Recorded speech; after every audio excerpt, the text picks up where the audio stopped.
Area playoff football, ninth playoff matchup between the franchises. Dallas won 5 of the last 8 in the series. 49ers won the last meeting 23-17. Now this season, the 49ers will be doing it with Brock Purdy making a second playoff start. He's thrown just 4 interceptions on the season, but he's going up against the number 1 defense in terms of takeaways. Can he get it done? And a remarkable story with Purdy at that. And Dak snapped his interception streak and instead tossed 4 touchdowns, ran for another during the wild card game. But this time around, he plays against the number 1 defense in the NFL. So the question is, can Dak keep it up against the NFL's best? Knowing the team that they have, the offense that they have, they're on fire. Win streak, I guess, with the longest in the league right now. It'd be important for us to start fast, get on top of them. I know the pass rushers they've got. I'm confident in the guys that I've got, this group that we have, and what we're capable of doing. So it's going to be important for us to have a great week of preparation and just get ready for it. We can start off the game like we did in that third drive. If we do that, it's even more pressure we're going to put on the other team that we're facing, and that's what we're going to have to do next week. Obviously, knowing the team that we've got in the 49ers, it's going to be important for us to start fast. There is history, there is brand power in this matchup. Like I said, it just feels right that these two are in the playoffs. Marcus, give me the first thing that jumps out at you with this matchup. Protection, Matt B. They got to protect the quarterback. Dallas does. In order for them to have any shot, we know how well this team has played down the stretch in the San Francisco 49ers, but it's been on the heels of their defense. And when you look at how this team is currently constructed, I'm talking about the 49ers with Kyle Shanahan, his ability to call plays. Brock Purdy gives them an athletic element to this offense that was non-existent, so it makes them tougher to defend. You see the pieces that they added in the Christian McCaffreys. Obviously, we know the work that Deebo Samuel does, but George Kittle has reemerged as a big part of this offense from a statistic standpoint, which he has always been when he's available. Elijah Mitchell is a 2-headed monster on the back end. The greatness of what we see Brock Purdy doing with spreading this football around as well. To me, that's been the most impressive thing about what he's had the ability to do. He's gotten everybody in this offense involved. And I think when we start speaking about, like, I'm not with the he's special and this is the guy. I'm not with that. All right, we in 7 games. All right, he's played great up until this point and has done what they needed to do. It's a great situation for a quarterback to play in. 2 years ago, when the Green Bay Packers went up to San Francisco, we saw 8 passes from Jimmy Garoppolo, and they beat Aaron Rodgers and the Green Bay Packers. So we know how this team is constructed. Great defense, great run game. So those are the things that Dallas is going to have to focus on. What I mentioned off the top, they got to protect Dak Prescott. Nick Bosa has 18.5 sacks. Might I remind everybody? And then the other part of that is you have to defend the run against the San Francisco 49ers, which Dallas wasn't tested against the Tampa Bay Buccaneers. Right. So we'll see. This is the best team right now in the NFC. That's the San Francisco 49ers. But Dak and Kellen Moore, as I reiterate, at a high level, can compete against any team in the NFC. It's just been inconsistent. So will you get that type of consistency that we saw against Tampa against a much harder opponent? But will you get that A-plus effort out of Dan Quinn and that defense? And Micah Parsons, who, by the way, when he's on top, you could argue he's one of the best players, top 5 players in the NFL. So 100%. Purdy is going to have to contend with that. By the way, 49ers 4-point favorites, that according to Caesars. Marcus Spears is going to be with us throughout the afternoon talking playoff football. As for Super Bowl odds, it was their first road win in the postseason in 30 years for Dallas. Now they're looking for their first Super Bowl since '95. Right now they have plus 800 odds to win it all. That's 6th best among teams remaining and 3rd best in the NFC. Both San Francisco and Philly are ahead of them. So what does Stephen A. Smith and the First Take crew think about their chances of winning a Super Bowl? They had a good night, all right? They had a good night, all right? Congratulations to the Dallas Cowboys. They were the better team. I knew they were the better team, but I didn't expect this. I'm shocked.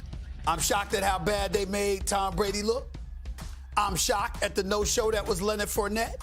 I got to give Dallas the respect where it's due. They beat an inferior team, and they exposed the team for being inferior. I didn't expect that. Props to Dak Prescott. Props to him. No doubt about it. He came out there. He showed up. He showed out, and the defense was sensational. There's no doubt about it. They just neutralized. They beat up on the Tampa Bay Buccaneers, all right? But I'm not going to go far and say this about Dak Prescott leading them to the Super Bowl. A matter of fact, Swagoo and Keyshawn, the Dallas Cowboys should thank me. They should thank me. I served as a source of inspiration We're not for listening the to team. today. I mean, so they should thank me. They should thank me. I want to hear Marcus and Key on your confidence level of Dak taking this team to the Super Bowl right now. He's going to play against a really juggernaut of a defense in San Francisco. But I also watched, and let me clear this up before it even gets started. I also watched Patrick Mahomes, and Dak Prescott's not Patrick Mahomes. But I watched Kansas City go in there and unleash on San Francisco. And they do got an offense in Dallas. We all are past the premise that we know that Dak has to play at a very high level. I don't know if you're going to score 5 touchdowns against the San Francisco 49ers defense. What I do know, though, is if you protect him, and if you could somehow, some way, get this game to be fully in Brock Purdy's hands, you got a real shot at winning this football game. If you're the Dallas Cowboys, I do have some bad news for you. You're going to have to go and win that game without me. You're going to have to do that. I am not going to help you. I am going to step back and just say, okay, now go win on your own. I'm not going to help you here. I'm not going to motivate you. You're going to have to figure out a way to do it on your own because I helped them last night.